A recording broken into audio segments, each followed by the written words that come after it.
আসসালামু আলাইকুম everyone, welcome to my channel খেতে ভালোবাসি। ফুচকা বাঙালি মেয়েদের খুব পছন্দের একটি খাবার, তাই আজকে আমি তোমাদের সঙ্গে ফুচকার রেসিপিটা ট্রাই করব, প্লাস শেয়ারও করব। সো ফুচকার যে বেসটা ছিল সেটা করার জন্য আমি রাতে বুট ভিজিয়ে রেখেছিলাম। তো বুটটা ভালো করে ফুলে ওঠার পরে আমি সেটা ভালো করে সেদ্ধ করে সাথে 3টা আলু নিয়ে সেদ্ধ করতে বসিয়ে দিয়েছিলাম। আর পাশে হচ্ছে আমি একটি কড়াইতে তেল গরম করে ফুচকাগুলো ভেজে নিচ্ছিলাম। ফুচকাগুলো অবশ্যই আমার বাজার থেকে কিনে আনা হয়েছিল, কারণ সময় খুব শর্ট ছিল আর আমার হাজব্যান্ড বলছিল যে তার ফুচকা খেতে ইচ্ছে করছে, সো সেজন্য বানিয়ে নিলাম।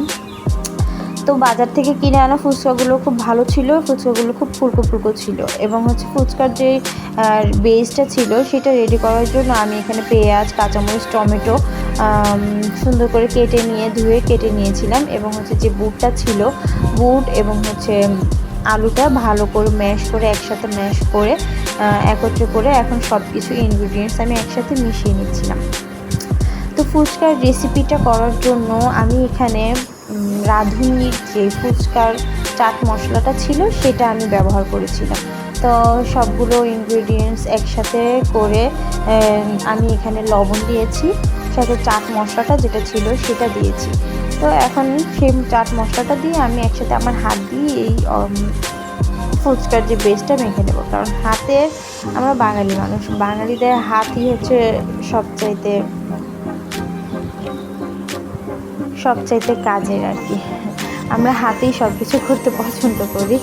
যাই হোক, ভয়েস ওভারটা আমার ভালো হচ্ছে না আজকে, তো ফার্স্ট টাইম ভেবে তোমরা কিছু মনে করো না।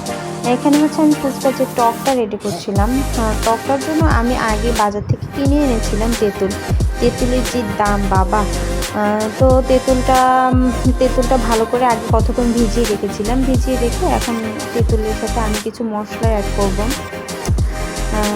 ফুচকার রেসিপির যে এডিটিংটা আমি করছিলাম, ভয়েস ওভার দিতে আমারই খেতে ইচ্ছে করছিল আবার।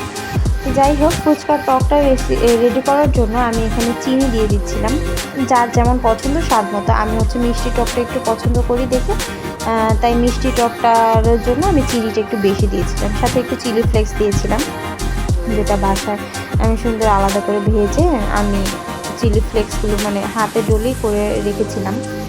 অবশ্যই এটা আমার বাসায় সবসময় করা থাকে, আমি কোনো খাবার টাবারে দিতে চাইলে দিয়ে নিই। সাথে হচ্ছে যে চাট মশলাটা ছিল ফুচকার সেটাও দিয়ে দিয়েছিলাম, সাথে ধনিয়া পাতাও দিয়েছিলাম।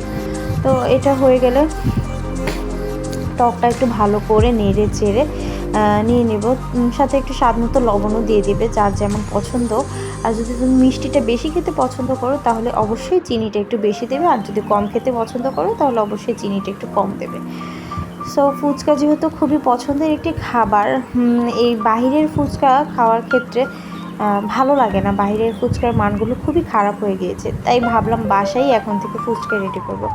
আর আমার হাজব্যান্ডকে তো বাসায় ফুচকা খাওয়ানোর পরে সে এখন বাহিরের ফুচকা খেতেই চায় না, সে শুধু বলে বাসায় বানিয়ে দাও। সো এটা একবার না, আমি কয়েকবারই এই রেসিপিটা ট্রাই করেছি, সবাই খেয়ে খুব পছন্দও করেছে। দেখো, ফুচকার টকটা খুব দেখতেই কি লোভনীয় হচ্ছিল।